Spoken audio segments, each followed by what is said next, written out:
Good morning and welcome to another edition of the Daily Summation. That's the new name for the 5-minute summation, the spot that I used to do. I just wanted to take a moment to wish you the best of mornings, the best of days. Today is Tuesday, September the 29th of 2020, and today's subject is a blog post that I did titled On the Wane, and this was related to COVID-19. And I wanted to start out by saying something pretty significant that I did not mention in the blog post. And it is, there's a very good chance that what was done in the handling of COVID-19 actually made things worse. You may believe that, you may not. To explain a little bit, here's my point. Where we, quote, flatten the curve by having people wear masks, social distance, and hunker down in their homes, okay, all it really probably meant for the most part was that we spread out both the deaths and the infections over the course of time to make it so that it's taken longer for people to generally become immune, to have had COVID-19, as many as would have it, and for those who had it to either become immune or pass away from it. Obviously, nobody wants anybody to pass away from any kind of illness, but the reality is it doesn't really matter whether you want it or not. Just like heart disease, just like dying in car accidents, these things will happen. Okay, so I'm going to warn you, today's daily summation is going to be a little bit rich on statistics because I want to make some points using statistics from the United States Centers for Disease Control. And they can be found, I think it's at http://www.cdc.gov, and you can look at their various COVID-19 pages. Okay, so I wanted to start to talk about the idea that just about anybody, if they choose to do so, can go to their site and crunch the numbers, right? And come to some conclusions about what's going on with COVID-19, what's happened and what's going on with COVID-19. Everybody understands that at the beginning of something like the COVID-19 pandemic, nobody really knows what's going on. So the early actions by various entities, governments, and so forth, where they may have been unconstitutional and various other things, where they may be wrong on that front, it's understandable early on that they took the actions they did where COVID-19 was concerned. But here's the thing. Let's do a little quick bit of number crunching here, right? Okay, so for the entire period of the pandemic, there are 10 states that if you combine the number of deaths from COVID-19 in those states, the number would be 126,929, okay? If you went instead and looked at the top 20, suddenly the number jumps up to 169,184 people having died of the disease in those top 20 states. The total number of people having died from COVID-19 is 191,184. Now, keep in mind that the CDC's numbers are a couple of weeks back, so we've supposedly busted 200,000 in the United States since then. We're not far off of that number, but we're a little off. Here's the point, though. If you do the math, it doesn't take a genius to figure out that for the other 30 states, we had a total of 22,767 deaths. 22,267 deaths, 267 deaths, okay?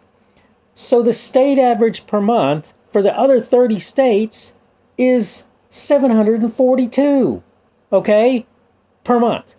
Now, obviously, some states had more people die, some states had less, but no state under the top 20 states for deaths had more than 2,000 people passing away using the numbers that I'm looking at this point in time. Okay? And that's an important consideration. Okay, so I maintain then that our responses have been entirely irrational to this, this situation. Now, again, you talk about the beginning of it. Well, that's a different thing. That's a totally different thing, and people had to take different actions and worry that things were not going to work the way that they did. Now, let me point this out. Okay, this will kind of help you to see what I'm saying. From 1 February to August the 1st, we had a total of 158,962 deaths in the United States that in which COVID-19, and I have to warn you and remind you, was a factor, not was the primary or only cause. Okay, so again, 158,962.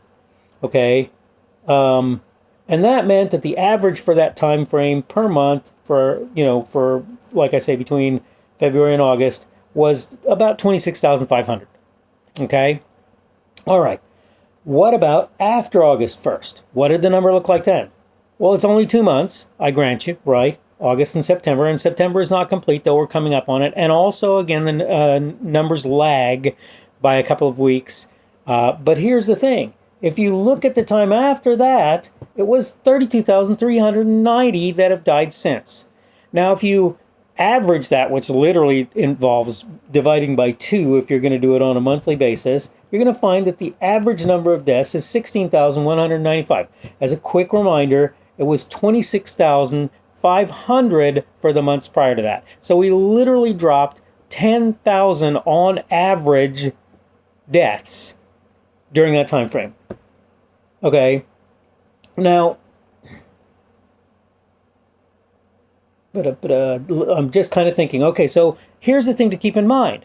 The deaths in question after August 1st, 24,882 of them occurred in August. That means in September, there are just 7,500 and I think it was 8 total, 7,508 for the month of September. Now, again, we're probably going to maybe come up to maybe more like 10,000 or something like that. But compared to the 24,000 plus in the month of August, we literally are probably going to have a hard time breaking 10,000 for the month of September. And what this means in all likelihood for everything that we can see is COVID-19 is on the wane. And about this point, you have to start asking questions. And one of the questions that you need to ask is, okay, so why are we spending all of this time putting people in masks, making people social distance, having people stay home? Why on earth is anybody in a public open space, not a mall even, but literally sports arena, being arrested for not wearing a mask? Why is this happening? What is going on here? Why are we allowing this to happen in the United States? And I'll tell you, I think I have some answers to that, but regardless of my answers, the one thing we can say pretty certainly is no, this is not an appropriate thing for us to be doing. It's just not appropriate. It's not proper for us to do that. So this is kind of what I'm saying at this point. For some time now, okay, we've been delaying the inevitable. We've been trying to keep the thing that we know is going to happen from happening, and we haven't been able to do that. And I'm not saying we haven't slowed the spread, but I am saying that going from 15 days to slow the spread to literally months of people in masks and hiding away in their houses, and people getting in trouble for not wearing masks in public places and so forth and so on. It's really, really ridiculous what we're doing at this point in time where COVID-19 is concerned. I've been saying this for some time now, and I'm going to say this other thing that I consider to be important, and it is, if you look at what happened in the Spanish flu, right, it was like 1919 or whatever it was. If you look at what happened in the Spanish flu, you'll find that History.com, when it chronicles, when it documents what happens, one of the assertions that's made is that the thing that probably caused the end of that pandemic was that people either died or got it and lived. That's what happened. So what makes anybody think that anything's going to be any different now? One more point, and I'm going to go ahead and let you go. My last point is this. Right now, we've got people talking about vaccines. We've got people talking about various therapeutic activities that can be done for COVID-19. The therapeutics make a little more sense. The vaccine probably makes zero sense. Why? Because by the time it's released and actually gets out to the public, it's going to be something that's going to be, put out there for something that really doesn't exist anymore. So the time and money that's being spent on things of that sort is horribly much. Okay, for the value that's being gotten. Okay, I'm at 10 minutes, so I'm going to go ahead and sign off. Remember, you can like my video, you can subscribe to my channel, you can hit the notifications button if you're watching this on YouTube, and obviously I'm going to go ahead and put my social media stuff on the end of this. So again, I hope you have a great Tuesday. I hope your week ends up being a good week. I expect that I will probably see you tomorrow. Have a wonderful day.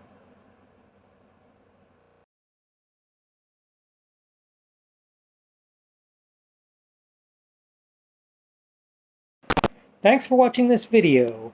If you want to see more content from me of various kinds, you can go a number of places. One of those places is my blog, which is blogs.kpschubert.com. I have a Twitter, a Parler, and a Minds.com account, and my handle on each of those is at kpschubert. That is at kpschubert. You can also see my Facebook page, which is Kurt's Religion and Politics. I also have a YouTube account and a Rumble account, and have a channel on each of those. Again, it's the Kurt's Religion and Politics channel. And finally, if you want to support me, you can go to Patreon, and you can find me under Kurt's Religion and Politics there as well. Thanks again for watching this video, and have a wonderful day.